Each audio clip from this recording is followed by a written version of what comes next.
Bueno, buenas tardes, hola a todos, ¿cómo les va? Bienvenidos a otro webinar de Invertir Online. Yo soy José Ignacio Vano, gerente de Research de Invertir Online, y hoy tenemos toda esta gente, pero no todos en simultáneo. En primer lugar, como casi siempre, me acompaña hoy Flavia Matsuda. Hola Flavia, ¿cómo estás? Buenas tardes, José. Buenas tardes a todos. ¿Cómo están? Bueno, como ustedes ven, no entramos de a cuatro. Básicamente tenemos gran parte del equipo de Research hoy acá vamos a estar participando, porque una de las cosas así nos organizamos internamente, digamos, tenemos especialistas, gente que sabe un poco más de renta fija, un poco más de renta variable, gente que sabe más de Estados Unidos, de Argentina, etcétera.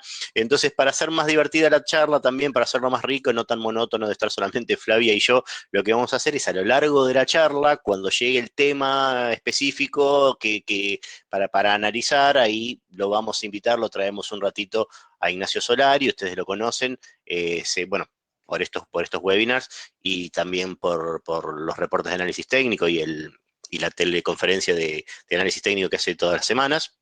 Y Federico Garay, él ha dado menos de estas charlas, pero también participa algunas veces y bueno, y es quien más sabe de renta fija, de commodities y demás, y va a estar aportando por esa parte. Así que bueno, ¿qué nos trae hoy por aquí? Hoy la idea es proponer, bueno, el título Cómo armar un portafolio antes de fin de año. Justamente nosotros, ustedes sabrán, si no les cuento, normalmente hacemos un portafolio recomendado en Argentina, o sea, tres portafolios recomendados, uno por cada perfil, ¿saben? El perfil conservador, perfil moderado, perfil agresivo. Tres portafolios, que esa es nuestra visión, qué haríamos nosotros, se lo compartimos, le explicamos por qué haríamos eso. Obviamente, después cada uno de ustedes tomará la decisión si le gusta replicarlo o no. Pero bueno, también esa es parte del aporte y parte de lo que enriquece justamente esta charla, ¿no? Entonces nosotros ahora les vamos a presentar un poco, eso tiene mucho dolarizado, mucho CDR, también empezamos a tomar posición un poquito en acciones argentinas y ahí va a contar Ignacio Solari, Nacho nos va a contar su visión de por qué podría ser bueno ya empezar a tomar posición en acciones argentinas y también vemos oportunidad en commodities. Ahí va a venir Fede Garay, Federico, y nos va a acompañar un poquito con eso. Así que bueno, lo primero, si quieren, les vamos a hacer una consulta acerca del estado de su portafolio. Yo comparto ahora esta encuesta para que nos cuenten a ver cómo consideran que está su portafolio, si todavía no saben en qué invertir, si quieren pensarlo o si vienen bárbaro, digamos, es solamente para seguir enriqueciendo que quieren participar de esta charla. Bueno, arrancamos. La idea es, primero voy a hablar un poquito yo, pobre Flavia todavía, estás de espectadora todavía, pero va a hablar un montón Flavia, yo estoy al principio nada más, yo voy a hablar un poquito, estos, bueno, justamente son los tres temas, las primeras tres placas voy a estar yo hablando justamente del panorama económico, después me voy a quedar, pero más tipo de anfitrión, como si fuese un programa de tele, más de anfitrión y ayudando justamente con preguntas, ayudando con las preguntas que ustedes hagan a través del chat. Bueno, lo que nos quieran consultar, yo voy a aprovechar también y les voy a transmitir estas consultas a cada uno. Bien, vamos a tres placas de panorama global. Número uno, ustedes saben, elecciones en Estados Unidos, ganó Joe Biden, ya recontra saben, bueno, ese es uno de los temas. Ahora, pusimos específicamente abajo, fíjense, el tema de las elecciones en el Senado, saben, en Estados Unidos, como en Argentina, Cámara Baja, Cámara Alta, Senado de la Cámara Alta. La Cámara Baja ya tiene mayoría el Partido Demócrata, justamente el partido de Biden, con lo cual está él como presidente y tiene mayoría en una Cámara. Ahora, en la otra Cámara, en la Cámara de Senadores, la situación es bastante más compleja porque podría llegar a tener alguna mayoría, pero todavía hay varios peros. Fíjense, son 100 senadores, 2 por estado, 50 estados. El Partido Republicano, quienes perdieron, ya tienen 50 personas puestas ahí. El Partido Demócrata tiene 46. Hay dos independientes, que esos independientes son de un partido que no es ni demócrata ni republicano, y con lo cual podrían tener algún tipo de acuerdo, o sea, se lo tienen que ganar a la voluntad de estas personas, pero podrían tenerlo. Y además está el estado de Georgia, que se lo ve ahí abajo, que sacamos de la flechita. Georgia tiene elecciones la primera semana de enero. Entonces, si gana Georgia y si además negocia bien con los dos independientes, la situación para el Partido Demócrata quedaría empatado 50-50. Y en un empate absoluto, como acá en Argentina, el presidente de la Cámara dirime y el presidente de la Cámara es demócrata. Entonces, es bastante más discutida la situación en la Cámara de Senadores en Estados Unidos, y eso te habla de un equilibrio de fuerzas, ¿no? De hecho, justamente esta noticia que mostramos acá abajo, eh, que es que el plan de los demócratas, de estímulos, ustedes saben, como en todo el mundo, producto del coronavirus, para estimular la economía. Se aprueban paquetes de estímulos, paquetes de ayuda. Se aprobó uno en marzo de 2 billones, con B larga, 2 millones de millones, digamos 2 billones de dólares. Se aprobó y se gastó. Y están meta a discutir, porque no se ponen de acuerdo, si va a haber un nuevo paquete o no y de cuánto va a ser ese nuevo paquete. Obviamente, para todos en la economía, las empresas especialmente, están esperando que llegue ese paquete de estímulo. Es dinero que va a volcar el Estado, que se va a usar para el consumo, bueno, para incentivar la economía, ¿no? Ese paquete inicialmente se hablaba de 3 billones, o sea, al principio en marzo fueron 2, ahora 3, pero ese 3 no está teniendo lugar en ningún, no hay cabida para eso. Ahora en este paquete que están dialogando es por 908 mil millones, o sea, menos de un billón o 908 mil millones. Eh, pero bueno, también ahí estábamos charlando con Flavia, 500 mil parece que es lo que quieren los republicanos, ¿no? Claro, exactamente. Los demócratas están proponiendo 900 mil millones, sin embargo, la Cámara de Senadores, hoy con mayoría republicana, están proponiendo 500 mil millones. Entonces, ahí hay un tema de que no logran ponerse de acuerdo, ¿no? Claro. Y bueno, todo esto a colación de que, por ejemplo, en diciembre empiezan a vencer algunos de esos beneficios que dieron a través de los estímulos, como por ejemplo algunos seguros por desempleo empiezan a vencer. Entonces ya en enero esos seguros no estarían. Por eso un poco la preocupación. Exactamente, exactamente. Entonces, bueno, justamente también por esto, este hincapié que hice al principio del equilibrio de fuerzas, porque si fuese todo mayoría del Partido Demócrata, ellos hubiesen pasado paquetes de estímulos sin ningún problema. Esa es la visión que tienen. De paso, hago un paréntesis también, quiénes son las personas importantes dentro de la economía. Fíjense que Janet Yellen es la nueva secretaria del Tesoro, que es una persona que estuvo en la Fed y que es una persona considerada muy pro políticas expansivas, ¿no? Entonces el equipo económico principal entre el presidente de la Fed y la secretaria del Tesoro son dos personas que se supone que van a hacer un buen esfuerzo para cebar la economía, para que arranque, ¿no? Entonces, digamos, está todo puesto como para esto, salvo que el partido republicano no quiere y por ahora tiene el control del Senado, con lo cual vamos a ver qué pasa con todo eso. Entonces, no va a ser raro, no va a ser raro que en estos días veamos por ahí alguna reacción del mercado para un lado o para el otro, de acuerdo a qué novedades vayamos viendo de cómo se aprueban o no estos estímulos.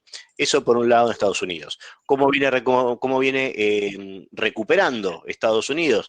Fíjense, las barras, bueno, en el gráfico de la izquierda, las barras verdes, las áreas verdes, es a nivel trimestral el crecimiento o decrecimiento de la economía. Fíjense, en Estados Unidos, primer trimestre ya tuvo una pequeña caída, segundo trimestre fortísima, y tercer trimestre de gran recuperación, tanto como había caído antes. La duda es, en la línea roja del mismo gráfico, fíjense que es un índice de variación económica que es semanal, o sea, tiene más margen de error, pero es más inmediato, el otro es trimestral. Fíjense que esa línea tocó piso allá por abril, fin de marzo, abril, recuperó muy fuerte. Ahora, no sé si llegan a ver, el último dato hizo, o sea, de ese pico hizo una pequeña caída. Ahí tenemos entonces una pequeña caída, porque bueno, saben, en Estados Unidos otro rebrote, otros problemas, entonces por ahí vamos a ver un serruchito estos días, y también lo que tenemos que tener presente es el tema de las vacunas, ¿no? Ustedes saben, bueno, varias, Pfizer, Moderna, la performance bursátil de Moderna es una locura, creo que subió 100% en las últimas 2 semanas. Pfizer en Argentina ha presentado ante la ANMAT una propuesta justamente para presentar el proyecto. Bueno, no sé, lo estoy diciendo mal, no es proyecto lo que tengo, la palabra correcta, pero digamos, ha presentado para que se le apruebe el uso de su vacuna, y también Pfizer en Inglaterra y en otros países es de las que más avanzadas vienen. Y completo esta placa, así no lo hago tan largo.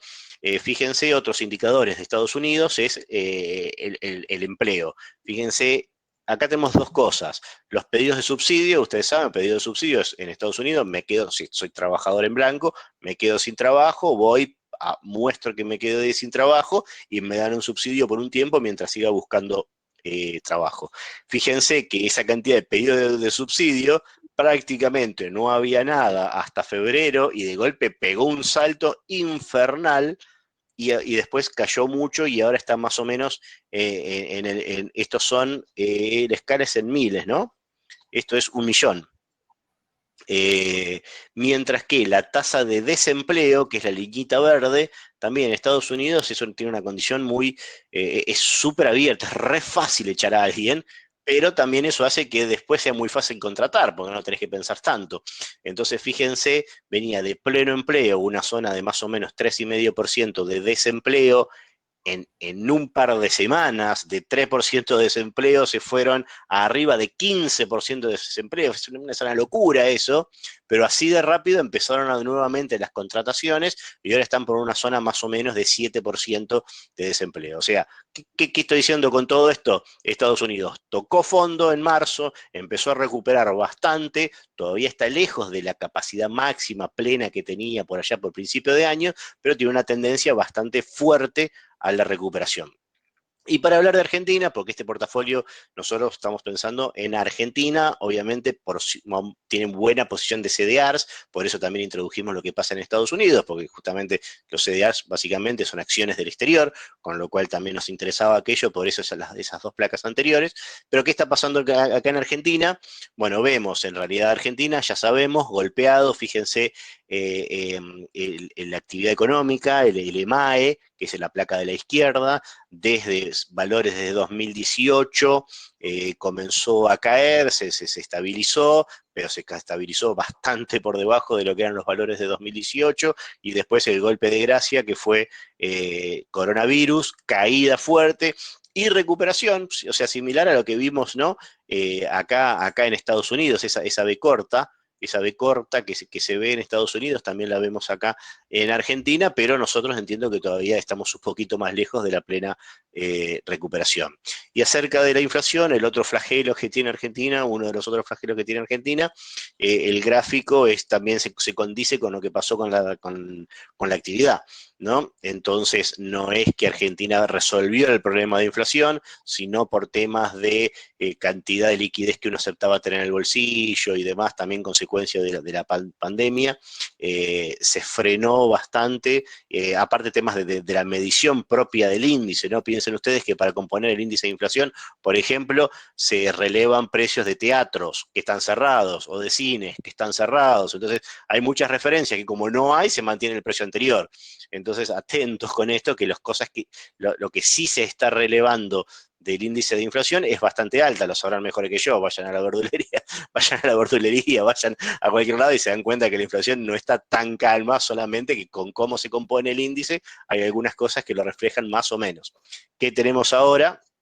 Eh, bueno, un índice que se espera que siga creciendo, por lo menos mientras siga abriéndose la economía, por lo menos hasta fin de año, principios del año que viene, y después la gran incógnita de cómo seguirá y cómo serán las perspectivas para el año que viene. Hoy el Banco Central al final del día va a publicar el REM, ustedes saben, el relevamiento de expectativas de mercado, que básicamente lo que hace es preguntarle al resto del mundo, no, a los especialistas y demás, qué opinan de la situación económica, y qué proyectan de la inflación, qué proyectan de las tasas y demás. Bueno, eso es una buena señal, se va a publicar hoy, es mensual, siempre se publica en los primeros días de cada mes. Bien, terminé con esta parte. Yo no sé si vos, Flavia, me escuchás y me ves bien o más o menos. Sí, sí, yo escucho bien, ¿eh? estoy viendo que varias personas se quejaban como que se me había cortado y no sabía si era mi señal o por ahí podía ser la de ellos. Vos me escuchás bien, ¿ves bien? Yo escucho perfecto y te veo bien también. Bueno, gracias.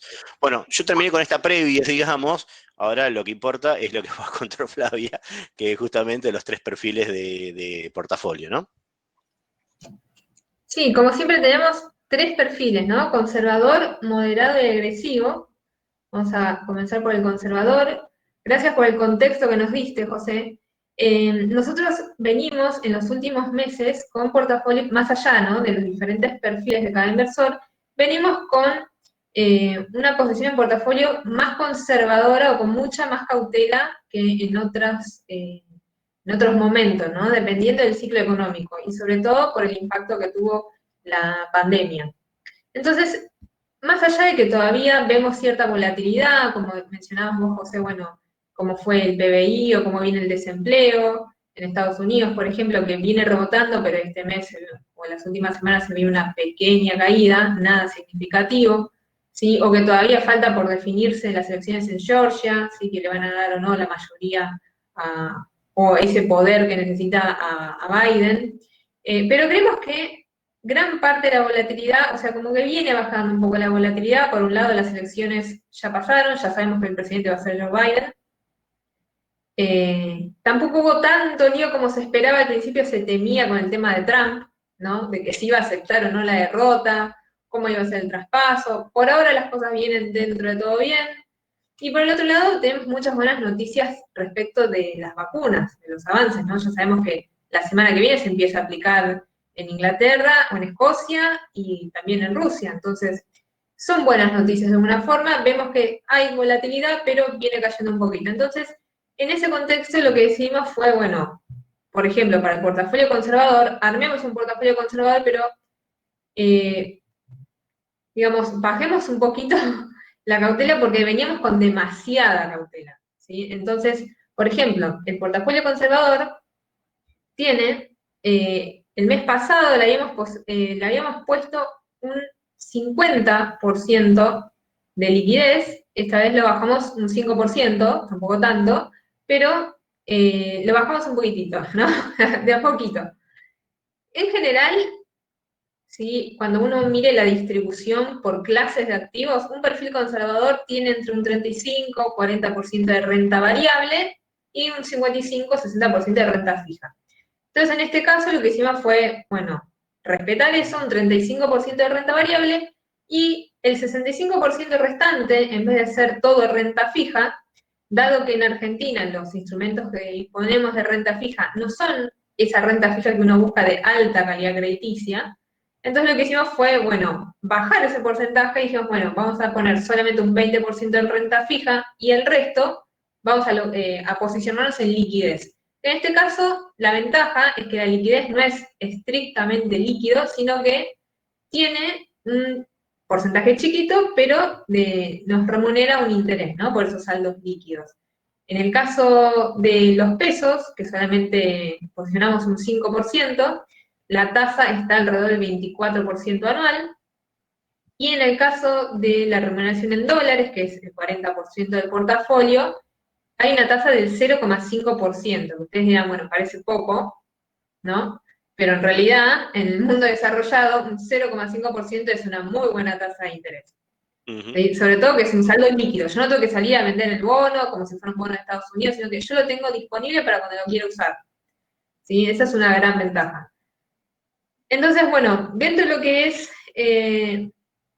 bueno, vamos a pasar, ya vamos a ir en detalle cada uno de estos activos, pero como les comentaba, ¿sí? Acá pueden observar cómo son las tasas que les comentaba de las cuentas remuneradas, 24% en pesos actualmente, esto se va modificando de acuerdo a la coyuntura, en dólares 0,5%, ¿sí? Lo que sucede es que uno con el saldo que tiene diariamente va ganando un interés y a fin de mes se le paga todo junto, todo ese interés que se acumuló, ¿no? En realidad el primer día hábil de cada mes, ¿no? Entonces, por ejemplo, vemos acá, vamos a percibir este dinero el primero de enero, sería ya estamos en diciembre. El año que viene. El año que viene, sí.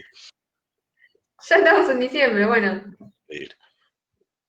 Decíamos, la parte de renta fija, que habíamos dicho un 20% del portafolio, en este caso lo que elegimos, en vez de elegir un bono en particular, fue un fondo común de inversión. Recuerden, estos fondos comunes de inversión son a su vez como un propio portafolio, una cartera, ¿sí? Pero que están administrados por un portfolio manager. Entonces eso nos da la posibilidad de, a partir de montos muy bajos, poder diversificar nuestro portafolio. Por ejemplo, este fondo se puede adquirir a partir de los 100 pesos, ¿sí? Está nominado, o sea, uno suscribe y rescata en pesos. Entonces tiene un mínimo de 100 pesos para invertir, se rescata en 48 horas, y ya con 100 pesos yo puedo tener una cuota aparte en donde tengo esta distribución de activos. Tengo un 53% de bonos dólar link, es decir, que están nominados en pesos, pero siguen la cotización del tipo de cambio. ¿Sí? Tengo un 21% en money market, estos saldos prácticamente líquidos, ¿sí? Son de colocaciones muy corto plazo. Un 19% en futuros y letras, después, bueno, un 5% en pagarés, dólar link también, o sea, están ligados a la evolución del tipo de cambio, y un pequeño porcentaje de bonos con tasa cero. Es decir, que este fondo lo que busca es estar posicionados en pesos, pero siempre preservar el valor teniendo en cuenta la evolución del tipo de cambio. Entonces, bueno, nos pareció interesante, ¿sí? Uno siempre, cuando invierte, tiene benchmarks, ¿no? ¿Con qué me comparo el rendimiento de mi portafolio? ¿A qué le quiero ganar? Uno de esos es, por ejemplo, la inflación o la depreciación de la moneda. Este fondo, en lo que va del año, ¿sí? Desde el 1 de enero hasta hoy, viene con un rendimiento del 48%, ¿sí? Y eso no es un dato menor, dado que si nosotros vemos la inflación acumulada en estos primeros 10 meses del año, si hasta octubre, todavía no se conocen los datos de noviembre, tenemos un 27% de inflación acumulada, con lo cual este fondo le viene ganando a la inflación. Ahí, Flavia, déjame meter un comentario, también en base a algunas cosas que veía acá en el chat, para que tengan presentes. Ya, discúlpenme si han participado de otros webinars similares, porque voy a repetir algo que ya he dicho otras veces. Los portafolios siempre se conforman desde lo más sólido y después los va sumando la agresividad a medida que pasas del conservador, moderado y agresivo. Entonces estamos mucho tiempo en el conservador, ya, disculpen los agresivos, pero casi todo lo que está en el conservador va a estar también en el agresivo, pero en menor proporción. Entonces, después cuando sigamos avanzando, vamos a poner lo que tiene más condimentos, si quieren. Pero la parte sólida del portafolio se comparte también con este portafolio conservador. Entonces, no se preocupen si estamos demorando un poquitito más ahora, es justamente porque esto es común en realidad a todos, pero es lo único que tiene también el conservador. No sé si me expliqué. Creo que la última parte la hice más lío que otra cosa.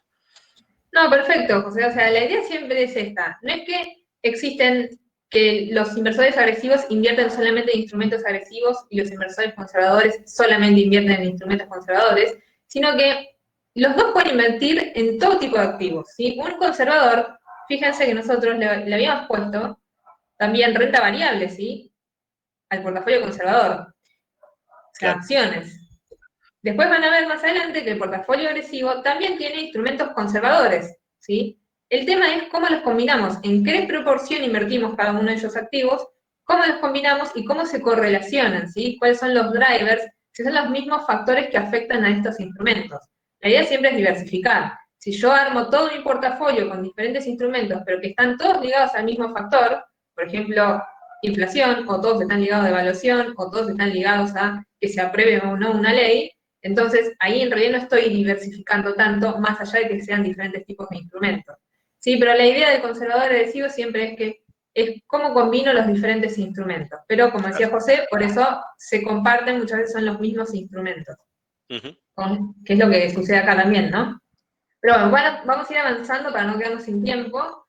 Dentro de lo que es renta variable, recuerden el 35% del portafolio, uno de esos activos, específicamente el 10% del portafolio, nosotros decidimos posicionarnos en Barrick Gold. ¿Por qué? Bueno, esta minera, ¿sí? Básicamente explota oro, ¿sí? Es mina de oro. Tiene también varias minas en Argentina, en Latinoamérica. Es una de las mineras más grandes del mundo, si no es que es la más grande, me parece. Y bueno, entonces el precio de este CDR, recuerden que las inversiones son a través de CDR, ¿sí? O sea, cotizan en pesos, en BIMA. el precio está muy ligado a, por un lado, el tipo de cambio contado con liquidación, y por el otro lado, a la cotización del oro, ¿sí? Bueno, y acá vamos a darle la bienvenida, como habías adelantado al principio del webinar, a Fede Garay, que nos estuvo analizando un poco este commodity, así que tiene algunos comentarios que hacernos. A ver si Sí, se ahí se puede me escucha sumar, bien. Fede. Sí, se está ¿Cómo sumando. va? Ahí está. Hola. ¿Todo bien? Fede, ¿cómo Bueno, andás? sí, ¿Todo yo les voy bien? a estar comentando lo que tiene que ver con commodities respecto de los portafolios sugeridos. En particular, ahora Flavia estaba comentando lo que es Barrick Gold y el oro. Y un dato interesante a tener en cuenta con respecto al oro es que si miramos casi medio siglo hacia atrás, desde 1971 hasta la fecha, el precio de este commodity aumentó a razón de 10% anual en dólares. Si tenemos en cuenta en ese periodo también la inflación promedio de Estados Unidos, que fue del 3,8%, podemos concluir que el oro no solo preservó el capital, sino que lo incrementó en términos reales en el largo plazo. Por lo que se considera que es un buen activo también para compensar el riesgo que uno asigna a la parte tal vez de renta variable de la cartera. Después existen dos drivers positivos a tener en cuenta actualmente sobre el oro. El primero es la política monetaria de los países desarrollados. En este año se dio un salto muy grande de los pasivos del Banco Central, esto es a través de la emisión monetaria, lo que comentaba José y Flavia al comienzo de la charla con los paquetes de estímulos. Y que no tuvo una suba, digamos, proporcional, o sea, no tuvo ese salto monumental en el precio del oro. Entonces, estas dos series, si uno lo mira retrospectivamente, va a ver que están altamente correlacionadas, por lo que uno podría esperar que de haber una mayor emisión monetaria, también podría, digamos, haber un aumento del precio del oro. También se pronostica que para los próximos años el déficit fiscal de los países desarrollados sea muy elevado. Entonces, seguramente tengan que mantener el nivel de emisión monetaria relativamente alto, por lo cual esto indica digamos, un argumento alcista para el oro en el corto y en el mediano plazo. Por otro lado, otro dato interesante a tener en cuenta, y el segundo de los drivers positivos que le mencioné al principio, es la demanda de oro de los bancos centrales. En los últimos 10 años, los bancos centrales del mundo vienen incrementando sus tenencias en oro notablemente. Si uno después encuesta a estas autoridades monetarias, dijeron, digamos, que los principales motivos por los cuales incorporaron oro a sus tenencias, a sus reservas, son las bajas tasas de interés, el nulo riesgo crediticio del oro y su función como reserva de valor en el largo plazo. Entonces, este es otro factor sin dudas a tener en cuenta por los inversores a la hora de elegir el oro como parte de su portafolio. Así que bueno, estos son los comentarios del oro. Después voy a volver a comentar sobre otro commodity. Ahora le doy paso a Flavia, que va a seguir comentando el tema de renta variable para lo que es el perfil conservador. Genial, gracias, Fede. Bueno. Ahora volvés un ratito. Bueno, perfecto. Como dijo Fede, una de las tantas cosas que dijo, ¿no? Invertir en oro es una forma de diversificar nuestro portafolio, ¿no? Como decíamos, tratar de que no estén todos expuestos al mismo riesgo, que el driver sea diferente. Bueno, nos quedan dos CDRs para el perfil conservador. Uno es Walmart, Walmart venimos invirtiendo ya hace varios meses, así que los que ya nos siguen de otros webinars lo habrán escuchado. Walmart no es solamente un supermercado, sino que la verdad tuvo una estrategia, dio un giro en su estrategia en los últimos años y está poniendo mucho peso en lo que es e-commerce y de hecho se vio muy beneficiado en la pandemia gracias a esta estrategia. Si vemos su línea de negocio en los últimos años, la verdad que mucho no cambió, van a ver que el 70% prácticamente son los negocios de Walmart en Estados Unidos y las gran cadenas de supermercados, un 21% es lo que es Walmart internacional, ¿sí? De Argentina, bueno, se acaban de ir, pero Walmart está en varios países del mundo, y un 11% es Sam's Club, que es una especie de mayorista, ¿sí? Pero más allá de esos segmentos, lo que hizo crecer a Walmart en los últimos años, y en realidad lo que ven los analistas, ¿por qué crece tanto la acción de Walmart? Bueno, lo que ven los analistas es justamente esta estrategia de volcarse al e-commerce, ¿sí? Walmart, si se fijan, esto es el e-commerce, ¿sí? El ranking top 10 en Estados Unidos, las empresas que más vendieron en e-commerce, digamos, en lo que va del año en 2020, ¿no? Y fíjense que Amazon creció un 39% en lo que va del año, y las ventas de Walmart en e-commerce crecieron un 65%, ¿sí? Y si bien nosotros vemos el market share, ¿sí? La presencia de mercado, Amazon claramente domina, tiene un 39% de todo el mercado de e-commerce, pero le sigue Walmart con mucha diferencia, pero que viene creciendo mucho en este peso dentro del mercado, ¿sí? Y bueno, Walmart lanzó hace muy poquitito como una especie de Walmart Plus, ¿sí? Que es como una membresía, como el Prime de Amazon, donde uno no solamente tiene descuentos, sino que también está la aplicación que uno lleva en el celular, y por ejemplo, hay algunos locales de Walmart en donde uno puede directamente escanear los productos en esa app en el celular, ¿sí? Además de todos los descuentos que tienen. De hecho, el e-commerce, uno parece como que todo es muy lindo, es el futuro, es el e-commerce, es la nueva forma de comportamiento del consumidor, pero es una estrategia muy cara de ventas, ¿sí? Es un canal de distribución muy caro. Entonces, a muchas empresas les pasa que empiezan a vender a través del e-commerce, pero o sea, sus ingresos aumentan, pero sus costos también aumentan mucho más. Entonces, en definitiva, sus márgenes no son tan altos, e incluso algunas cadenas tienen márgenes negativos en ese segmento. La estrategia que diseñó Walmart, que fue muy beneficiosa, fue vender por internet, o sea, yo entro a la página, elijo todos los productos, sobre todo lo que es alimentos, ¿no? Elijo todo lo que quiero comprar, pero después voy y en vez de que me lo traigan a mi casa, voy y lo paso a buscar por el supermercado. Y esa fue una gran ventaja de Walmart, porque Walmart es la cadena de supermercados con más locales en todo Estados Unidos. Tiene, me la anoté acá para no olvidarme, sí, tiene 3.600 sucursales en donde uno puede ir y retirar estas compras que hace por internet. Dicen que el 90% de la población norteamericana, ¿sí? Tiene un Walmart a menos de 16 kilómetros. Entonces, esta fue la gran ventaja. Venden por internet, ¿sí? Es e-commerce, después van y la gente lo va a buscar. Entonces, eso disminuyó mucho los costos de distribución. Y esto es Claro, lo que no les tiene dio que tener su un propia cadena de margen entrega muy como tiene Amazon. No, claro. gran noticia de Amazon, justamente los 80 aviones que compró. ¿Cuánto era? 80 aviones y 50.000 camiones compró el último mes para su cadena de distribución. Es una cosa infernal, pero bueno, Walmart gran parte de eso no lo hace porque la gente lo va a buscar. Exactamente. Bueno, entonces eso es uno de los... Walmart por eso nos gusta, porque además, como siempre decimos, no deja de ser una empresa del sector defensivo, ¿sí? O sea, una acción defensiva porque es una empresa del sector de consumo básico, ¿sí? Pero bueno, vamos a seguir avanzando.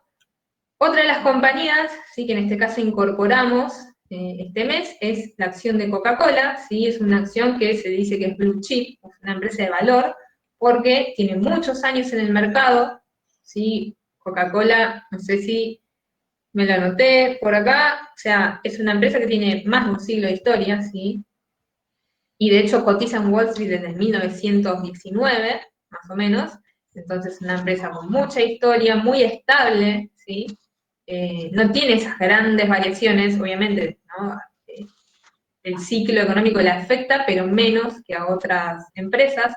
Entonces, no solamente cotiza en bolsa hace más de un siglo, no solamente es una empresa estable, sino que también paga dividendos desde hace más de un siglo. Y de hecho, pueden observar en el gráfico, en el primer gráfico, en el eje izquierdo, tenemos los dividendos que paga por acción.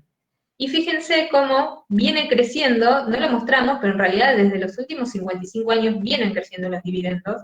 Acá los mostramos desde 1990, fíjense cómo no llevan a $1, ¿sí? O sea, no llevan a 20 centavos de dólar en la década de los 90 y hoy ya pagan alrededor de unos 60 por cada acción, ¿sí? Con lo cual, si uno lo mira como una tasa de dividend yield, o sea, el dividendo respecto del precio de la acción, fíjense cómo viene creciendo, hoy está alrededor del 3,5% en dólares. ¿sí? Por eso muchas personas toman también este tipo de empresas como si fuese un bono, básicamente, pues son muy regulares en el pago, muy regulares, pagan casi siempre la misma tasa o creciente, eh, y aparte el precio, si bien tiene alguna volatilidad, porque no dejan de ser una compañía, no es tan alto, entonces vos decís, bueno, yo estoy en un mundo de tasa cero, y acá Coca-Cola me paga dividendo de 3,5, y bueno, podría tomar posición ahí buscando algún flujo de fondos como si fuese una especie de bono, ¿no? O que se entienda, no es un bono, pero digo, tiene una característica de pagar mucho dividendo y muy regularmente, y por eso a muchos les gusta. Exactamente, exactamente. Por otro lado, bueno, Coca-Cola, no hace falta decirlo, ¿no? O sea, no solamente produce gaseosas, sino tiene otras líneas, por ejemplo, Aquarius, Bonaqua, o sea, tiene agua, tiene empresas de café, tiene, bueno, recientemente, no sé si lo leyeron en el diario, está lanzando una marca de productos, de bebidas alcohólicas, ¿sí? Se llama Topo Chico, se llama en España, y la idea es después lanzarla en México también, o sea, Sí. empezar con una estrategia mundial. Ya lo habían hecho anteriormente en Japón, pero era como muy de nicho, era solamente para Japón. Ahora tienen esta estrategia de poder llevar este producto a todo el mundo, ¿sí? Fíjense, tiene presencia en todo el mundo, ¿no? Tiene diferentes, que se dividen en diferentes áreas geográficas. Por ejemplo, Pero van a fíjate ver que, Asia, ¿no? Pero fíjate lo que significa Asia para el mercado para Coca-Cola. exactamente, tienen 4.500 millones, ¿sí? De consumidores en Asia solamente.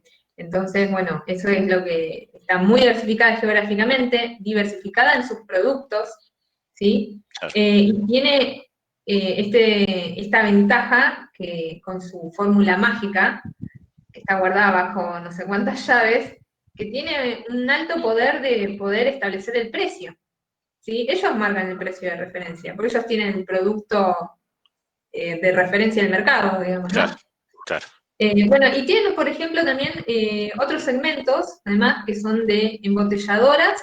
Si ellos tienen partners, no embotellan todos sus productos ellos, sino que tienen empresas que trabajan con ellos, que son las que terminan de embotellar algunos productos, como por ejemplo, uno de los que seguramente conocen es FEMSA, Coca-Cola, en Latinoamérica, que ellos lo único que hacen es embotellar los productos de Coca. Y después tienen otro segmento que es Global Ventures, que es toda la parte de adquisición de otras empresas, como por ejemplo una, se llama Costa, que es una que produce café, y otra que, bueno, que la conocen, bebidas energéticas, es Monster, ¿sí? Monster Beverage, que es la competidora de Red Bull. Entonces, bueno, es una empresa, por eso la elegimos, ¿no? Es Sí. una blue chip, También pagadora de dividendos. tiene cafeterías por todos lados en Inglaterra. O sea, como hoy es casi un Starbucks en Inglaterra, hay a full de eso. Perdón, Flavia, tenemos que avanzar un poquito porque no vamos a llegar con el tiempo. Yo quiero responder una cosita mientras pasamos allá al moderado. Alguien había dicho, bueno, pero 35% de renta variable en un perfil conservador no es mucho. Entendemos que no, porque no solo es renta variable, es qué cosa de renta variable. Entonces también otra de las preguntas que hacían era, bueno, pero están hablando de tanto del oro, pero tienen una acción que es Barrick Gold. Bueno, justamente respondo las dos cosas en esto. Justamente piense que la acción de Barrick Gold, si bien es más volátil que el oro, pero está muy correlacionado con el oro y tiene un beta, tiene un ratio de variación muy bajo. Entonces, y lo mismo Coca-Cola. Entonces, justamente tenemos una porción que sí, 35% suena mucho para un perfil conservador, pero fíjense que tenemos justamente empresas muy poco volátiles, muy seguras dentro de lo que se puede hacer a través de los CDRs en Argentina, ¿no? Por eso nos animamos a ir un poquito más, y aparte el contrapeso de todo esto es que tenés 45% de liquidez. Entonces eso también te baja mucho la Es volatilidad del bastante, portafolio. Claro, por eso nos animamos a hacerlo. Bueno, pasamos exactamente. al moderado. Avanzamos al moderado. ¿Pasó ahí? Dale. Ay, no me pasa. Bueno, Bueno, yo ya estoy viendo el gráfico de torta del moderado. bueno, yo no. Ahí está, ahí está. Bueno, arranco Bueno, yo hasta que te cargue, si querés, hasta que te lo veas de ahí. Eh, a ver, acá, fíjense, subimos un poquito más la posición en pesos. El otro era 5% de pesos, acá ahora nos animamos a ir el 15% de pesos. Eh, la liquidez, que en el conservador era 45%, la bajamos a 30%. y sumamos 45% de renta variable, que también suena mucho para este perfil, moderado, y 25% de renta fija. Y lo que vamos a, bueno, fíjese este gráfico de torta de cómo se redistribuye, pero básicamente las dos novedades de este portafolio, muchos de los activos son los que ya teníamos antes, y las dos novedades son Amazon por un lado, y este bono, el T2X1, el Bonser 2021. ¿Ya estás viendo ahora lo de Amazon, Javier? Dale. Sí. Bueno, respecto de Amazon, en realidad esta acción la incorporamos este mes y en realidad lo que hicimos, no voy a entrar en detalles, hicimos algunos pequeños ajustes, como decías vos, bajamos liquidez 5%, antes era, a ver, antes era el 30%, ahora lo bajamos al 25%, hicimos algunos pequeños ajustes, pero el cambio más grande fue que rotamos Alibaba, que estaba el mes pasado, por Amazon. ¿Por qué la rotamos? Bueno, Alibaba en realidad nos sigue gustando como empresa, es un gigante del e-commerce chino, con el tamaño que tiene el mercado chino, ¿sí? El problema que tiene es que, y tiene fundamentos muy buenos, ¿sí? Uno ve los ratios, los márgenes, cómo está, cómo es la estructura de deudas. Vemos que la empresa tiene fundamentals muy buenos, muy sólidos, y un gran potencial de crecimiento. Sin embargo, lo que le pasó a la acción el último mes fue que hubo algunas regulaciones chinas antimonopólicas, ¿sí? Que hicieron que pegaron a la acción muy fuertemente, y últimamente también habrán escuchado que el Congreso de Estados Unidos está ahí debatiendo a ver si permite o no que las acciones chinas sigan listadas en Wall Street. Esto es por un tema, ustedes saben, las empresas cuando son públicas, cotizan públicamente en la bolsa, tienen requerimientos de la información que tienen que presentar, que tiene que ser pública.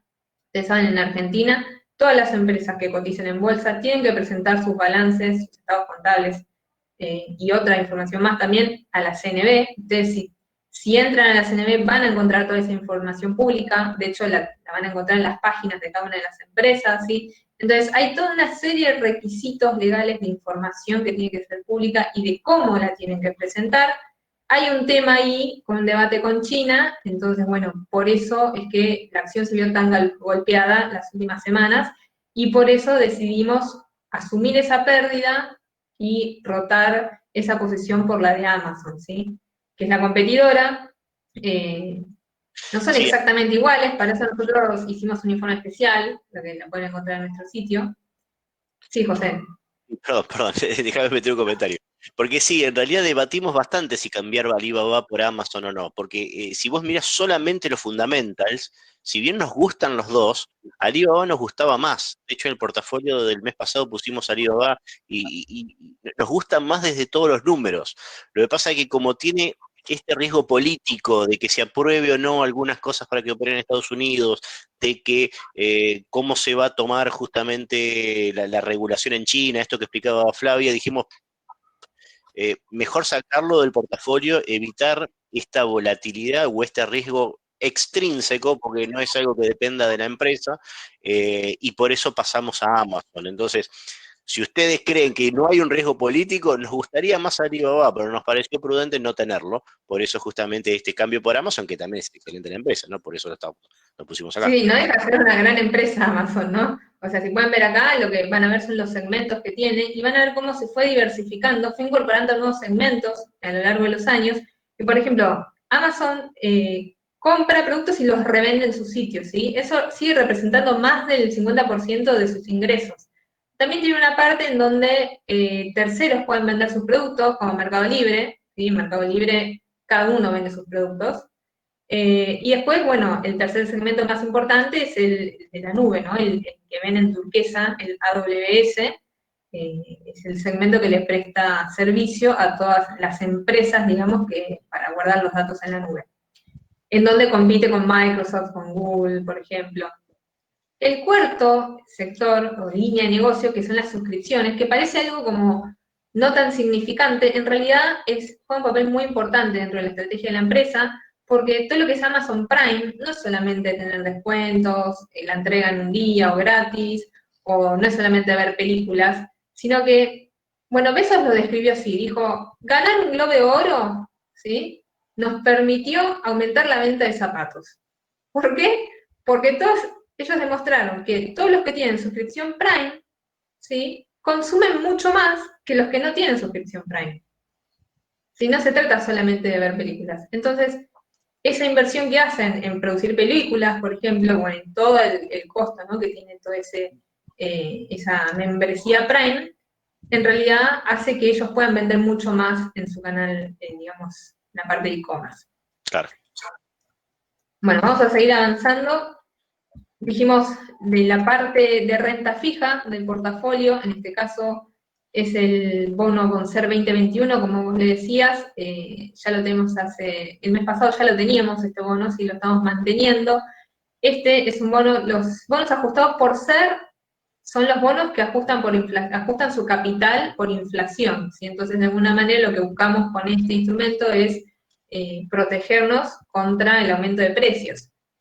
En este caso, como pueden ver, esta es la curva de bonos. En el eje de abajo, en el horizontal, van a ver la duration, lo que mide de alguna forma es el riesgo.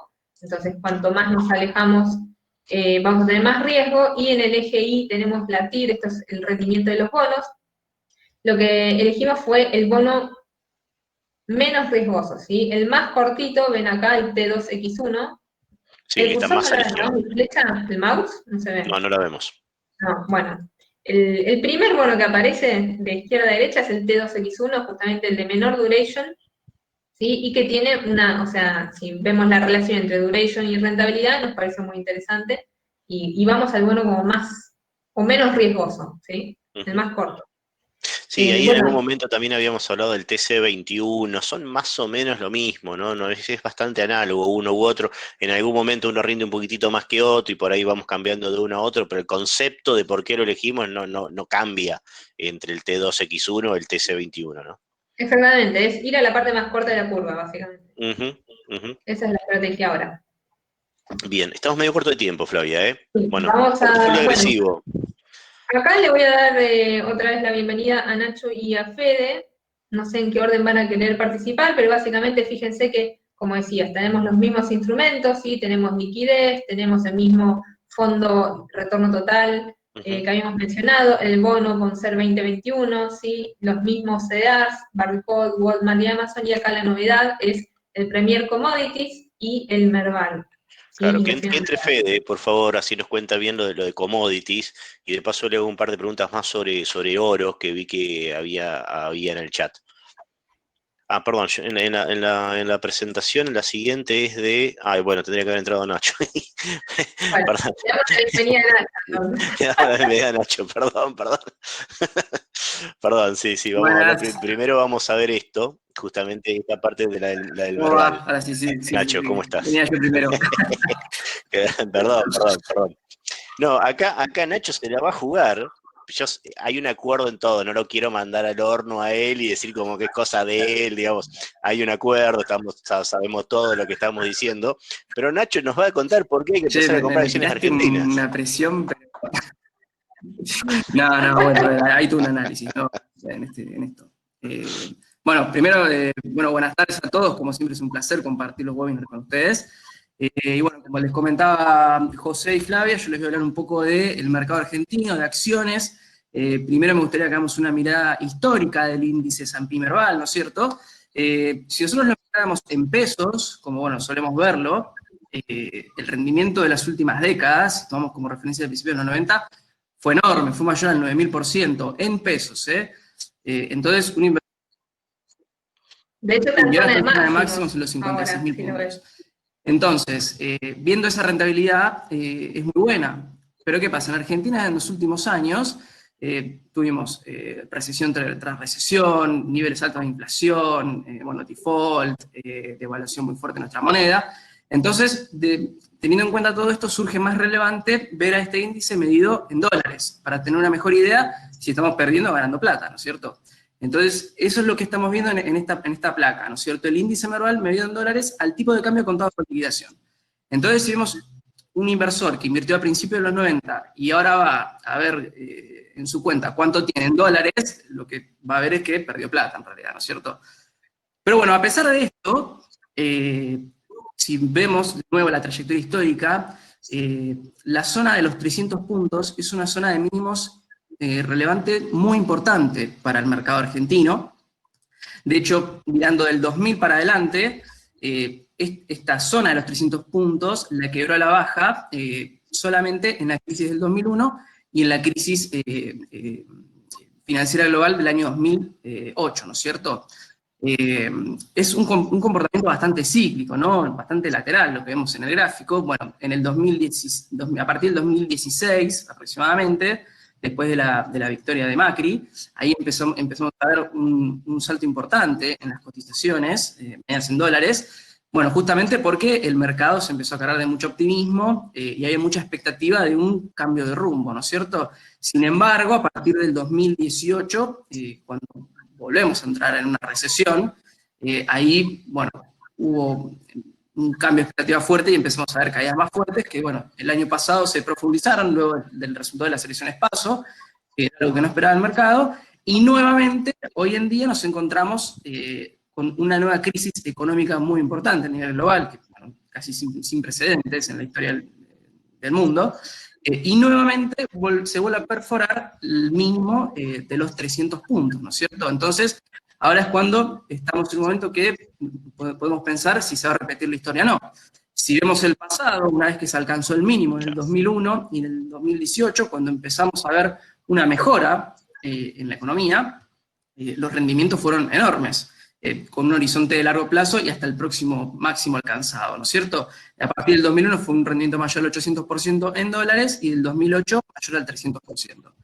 Ahora, Argentina hace 3 años que se encuentra en recesión, cuando inició en el 2008, que coincide además con la caída fuertísima en el mercado, ¿no es cierto? El año que viene se espera una recuperación a nivel, o sea, no solamente en Argentina, sino también a nivel global, por lo cual el view en lo que es el plano económico para el próximo año debería ser positivo, aunque bueno, en Argentina obviamente todavía tenemos muchos desafíos por delante, ¿no es cierto? Porque bueno, todavía queda por definir la negociación con el Fondo Monetario Internacional, todavía tenemos niveles muy altos de inflación, hay mucha incertidumbre con respecto a qué va a pasar con el dólar, también hay muchas dudas con respecto al plan económico que va a encarar el gobierno para recuperar el sendero de crecimiento. Pero bueno, los niveles de precios, teniendo en cuenta lo que ha ocurrido en el pasado en situaciones similares, haciendo un paralelismo de crisis muy importantes, esta zona de precios ya empieza a generar estos disparadores y estamos frente a una oportunidad.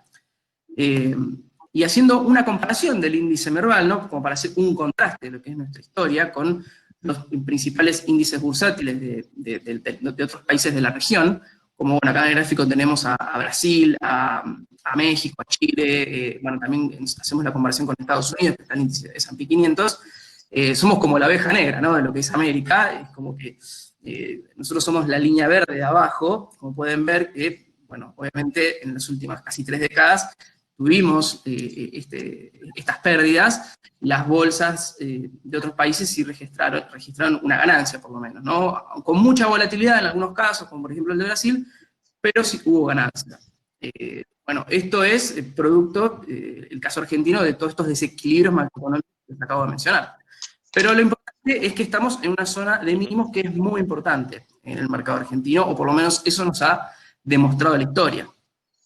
Y viéndolo también desde otro ángulo, ahora sí paso a otra placa, desde el punto de vista de algunos ratios de evaluación relativa, por ejemplo, viendo en primer lugar el ratio de price to book value, que mide el valor al que cotizan las acciones argentinas con respecto a los que nos indica el valor de sus balances. Hasta hace poquito, ahora nos encontramos en un nivel que está por debajo de 1, eso quiere decir que el precio de estos activos vale menos de lo que dicen los balances. Eso por un lado, podemos sacar 2 conclusiones. En primer lugar, que las acciones se encuentran subvaluadas, o sea, estarían baratas, y por el otro lado es que estamos atravesando un momento de dificultad financiera, ¿no es cierto? Que, bueno, producto de una crisis, como la que estamos viendo hoy en día. Pero lo interesante es que si vemos históricamente cómo se comportó este ratio, cuando alcanza la zona de los 0.5 puntos este ratio, es una zona de mínimos relevantes que suele coincidir con una zona de mínimos también muy importante en la cotización de las acciones argentinas. Ahí está la comparación con el índice Merval. Hace poquito, hace unos meses, tocó de nuevo este punto que coincide también con este mínimo relevante en el Merval, por lo cual es un indicador de que puede haber una oportunidad de entrada. Y lo mismo, si vemos el caso del ratio del price earnings, que es el precio de las acciones cotizando con respecto a las ganancias que generan las acciones. La línea puntuada azul que van a ver ahí en el gráfico de abajo, a la derecha, es el de Price Earnings, es el Price Earnings actual, es decir, que mide el último precio con respecto a las ganancias de los últimos 12 meses. Ese ratio da muy alto, es por encima de los 30 puntos. Son muy elevados, y esto ocurre porque justamente estamos en una crisis, las ganancias de las compañías se deterioraron muchísimo, muchas tuvieron pérdida, por eso es que este ratio genera este nivel tan alto, ¿no es cierto? Entonces, en este momento suena relevante combinarlo con el ratio de Price Earnings Forward, que es el último precio, comparándolo con respecto a la estimación de las ganancias que se espera para el próximo año.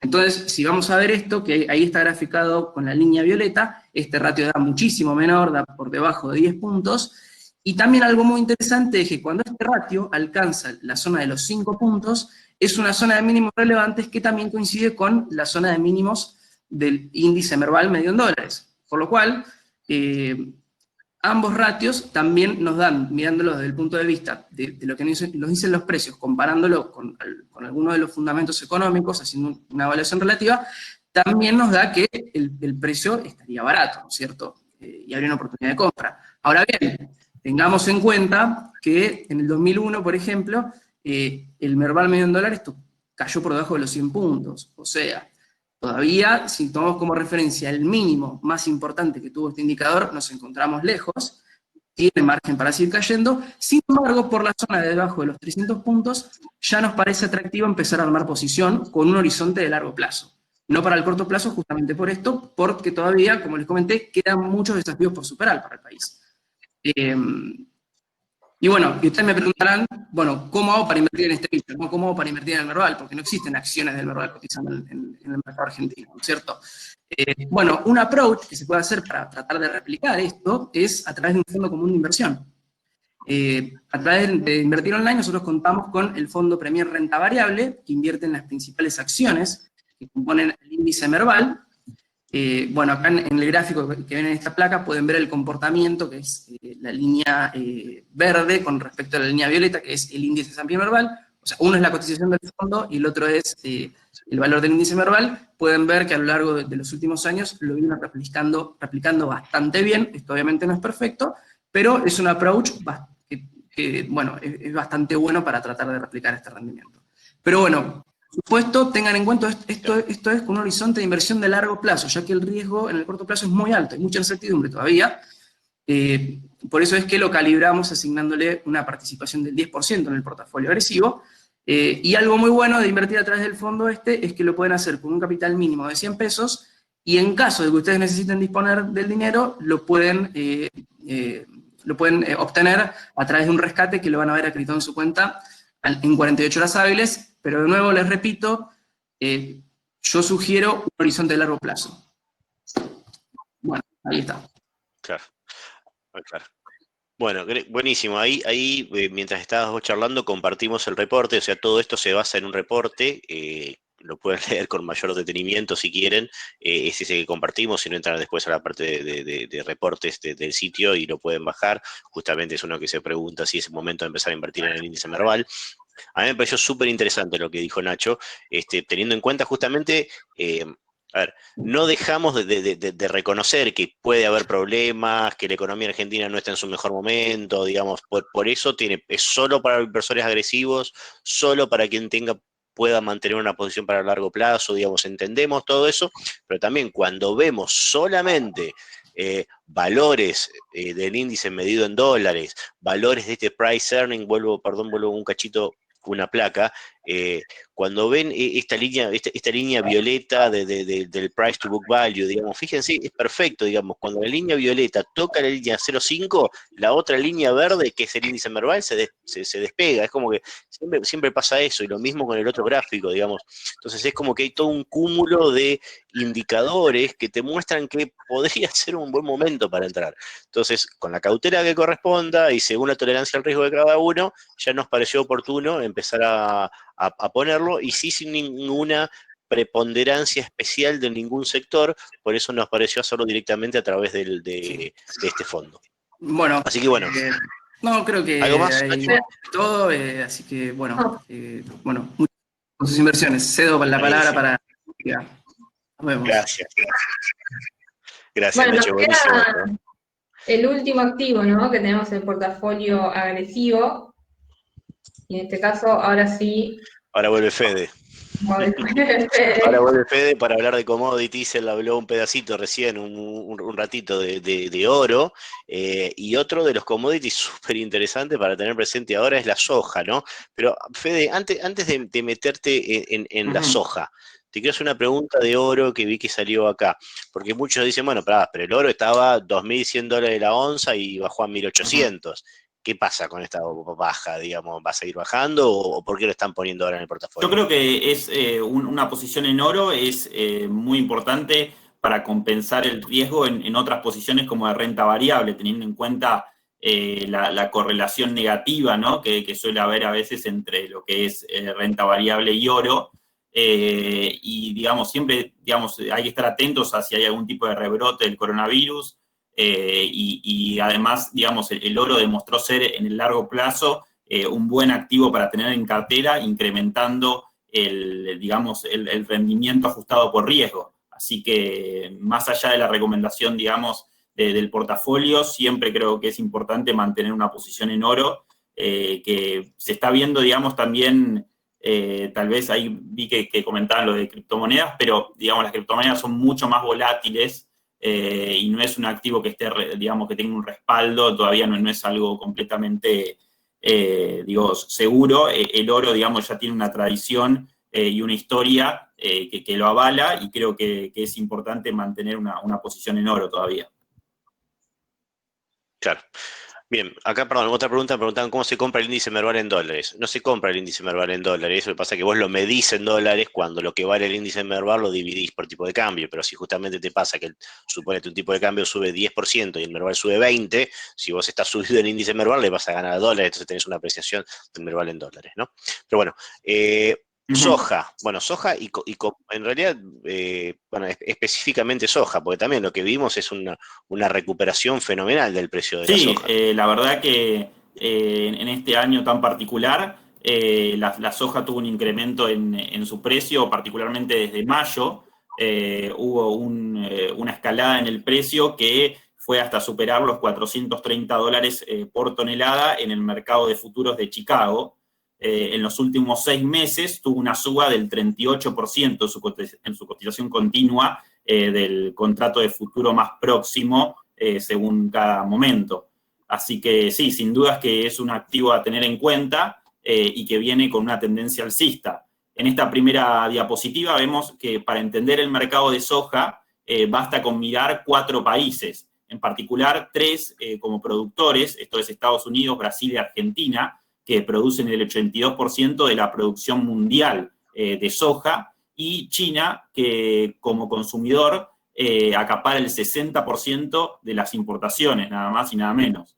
Así que es, digamos, del lado de la demanda, el país clave en este mercado. Consume alrededor de 100 millones de toneladas al año. La producción de la campaña 2019-2020 alcanzó los 337 millones de toneladas, que comparadas con el año 2000-2001, resulta un aumento del 91% en la producción mundial de soja. Esto significa un incremento promedio anual del 3,5% en la producción.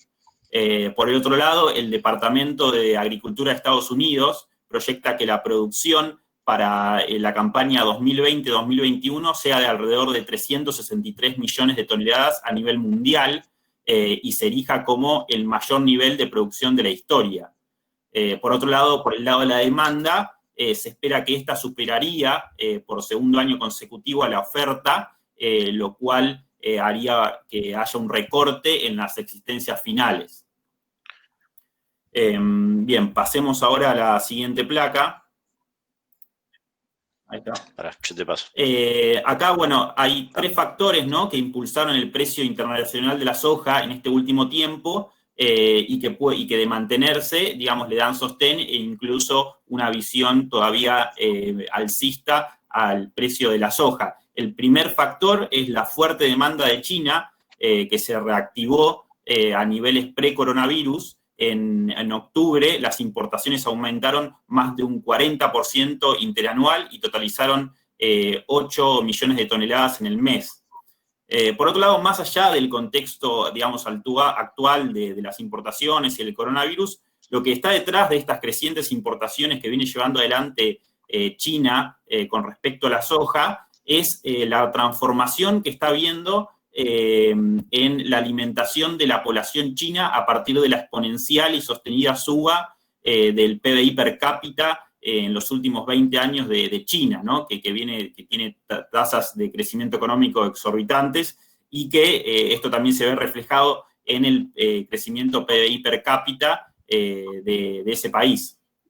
La soja, al ser un componente fundamental de la alimentación de la ganadería porcina china, y a partir del vuelco, ¿no?, que hay hacia un consumo de proteínas cárnicas, producto de, digamos, el mayor nivel de ingreso de la población china, está haciendo que se requiera cada vez más soja para alimentar, digamos, a los cerdos particularmente. Entonces, este es un factor preponderante a la hora de evaluar el mercado de soja, y como dato acá, el Departamento de Agricultura de Estados Unidos cree que hacia 2025 China va a consumir alrededor de 200 millones de toneladas. Recordemos que actualmente por año está consumiendo entre 100 y 110 millones de toneladas de soja. Entonces, hacia 2025 se espera que prácticamente duplique el consumo de soja. Por otro lado, un factor más de corto plazo, que es el clima seco que hay en partes de Sudamérica, particularmente en Brasil y Argentina. La cosecha se lleva adelante en marzo, abril y mayo, así que estamos ya próximos a los meses de la cosecha y se espera que tal vez haya cierto riesgo en el potencial productivo de la soja por falta de lluvias que podrían comprometer el área sembrada, los rendimientos y por lo tanto reducir los niveles finales de producción. Entonces, se vería afectada la oferta de soja y entonces esto le daría un sostén todavía al precio de la soja. Por último, se ve, digamos, una caída en el nivel de existencias finales, que sería el más bajo de las últimas 5 campañas, y en este sentido también otro indicador bastante interesante es la relación stock-consumo, cómo viene, digamos, evolucionando a lo largo del tiempo.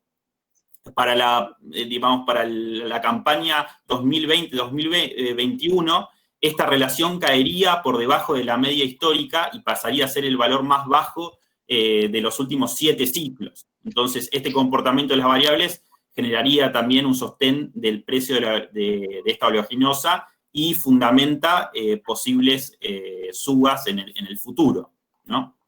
Bueno, estos vendrían a ser, digamos, los principales factores alcistas de la soja a tener en cuenta de aquí en adelante. Claro, ahora, yo estoy de acuerdo con vos, Fede. A mí me parece que hay varios indicadores positivos para el precio de la soja, como decís, la gran demanda de China, que además es el principal importador, el gap que hay entre oferta y demanda y cómo se van achicando las existencias y demás. Pero bueno, también alguno te podría mostrar algunas cosas negativas, ¿no? Respecto a esto, entre lo negativo de la soja, vos que estás viendo. Bueno, sí, por ejemplo, hay un punteo que podemos hacer, es por ejemplo que en Brasil, pese, digamos, a las condiciones secas, se avanzó, digamos, en lo que es la siembra, por lo cual en ese sentido, digamos, se sigue con la producción de soja. Después se estima que para la campaña 2021-2022, ya sería unos años más tarde, bueno, el productor, estadounidense sembraría más soja que maíz. Recordemos que Estados Unidos es el principal productor de soja, ¿no?, del mundo en cuanto a cantidad. Y después tal vez si vemos los contratos de futuros con vencimientos más largos, vemos que no se están negociando a precios superiores a los actuales. Entonces, yo creo que también es un factor a tener en cuenta este. Así que sí, como bien decís, José, también hay factores bajistas que podrían, digamos, afectar el precio futuro de la soja, que también deben ser tenidos en cuenta.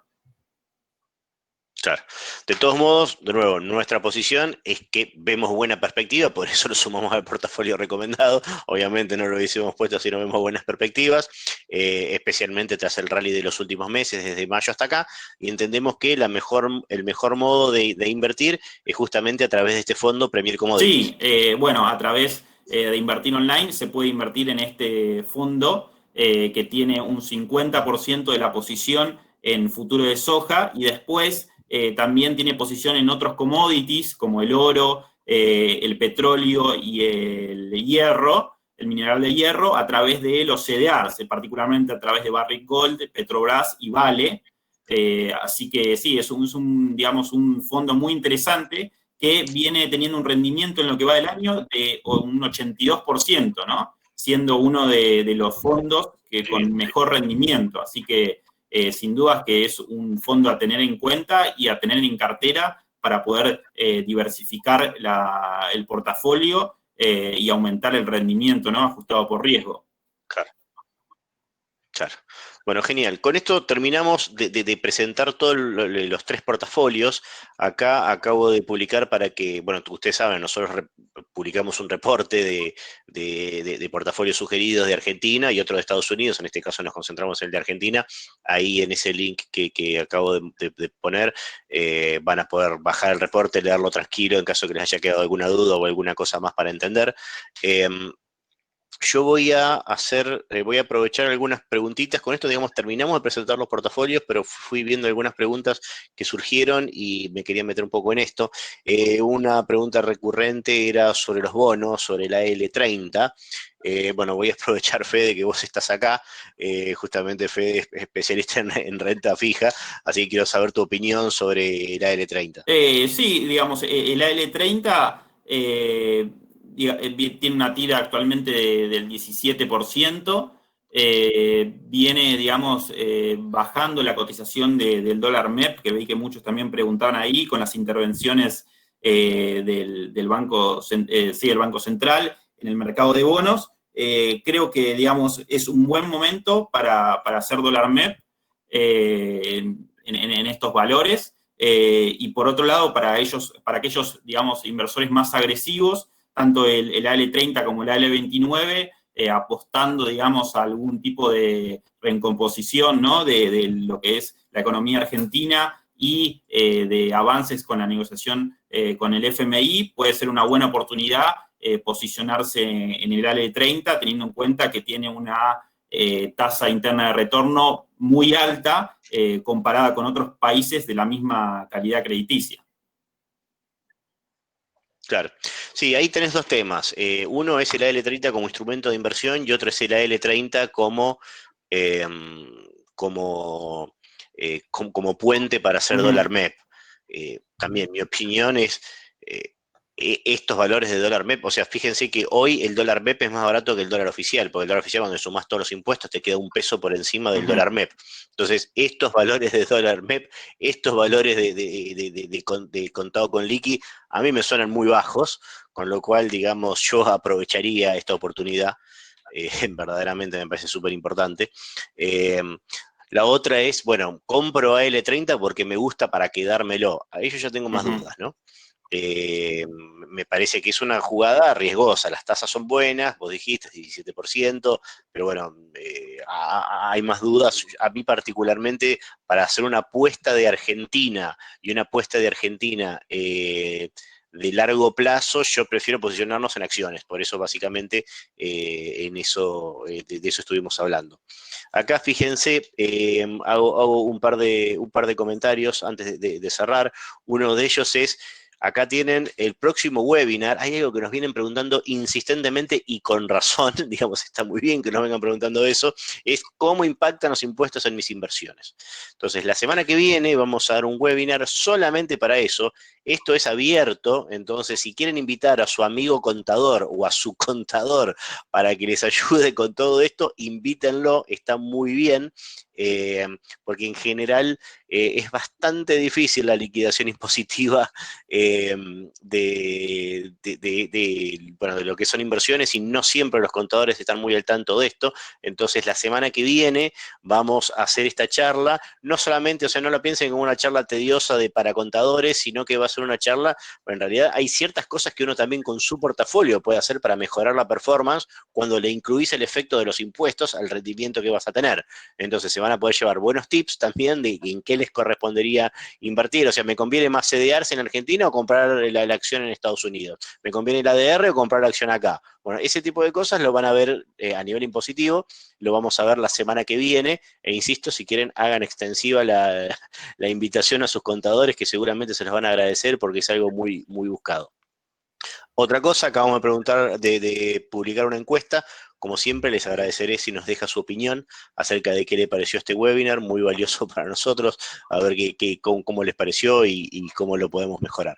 Pero bueno, nos pasamos otra vez de tiempo, nos está costando meter todo el contenido en una hora, así que bueno, disculpen si ustedes tenían agendada nada más que una hora, porque bueno, se nos hizo un poquito más largo.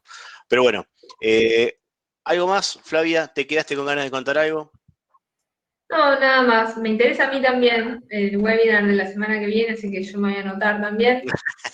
Bien. No, en serio, es importante, es importante. Bueno, genial. Fede, No, sí, ¿algo también más? coincido con Flavia que el webinar de la semana que viene va a estar buenísimo porque es algo que consultan mucho todos los clientes para resolver las dudas. Así que sí, espero también con ansias el próximo webinario. Buenísimo. Bueno, gente, muchas gracias. Fin de semana de 4 días, a descansar. No se olviden que el mercado sigue operando lunes y martes en Estados Unidos. No se descuiden demasiado, sobre todo los que están en Estados Unidos, pero a descansar. Así que bueno, buen fin de semana. Hablaremos la semana que viene. Hasta luego.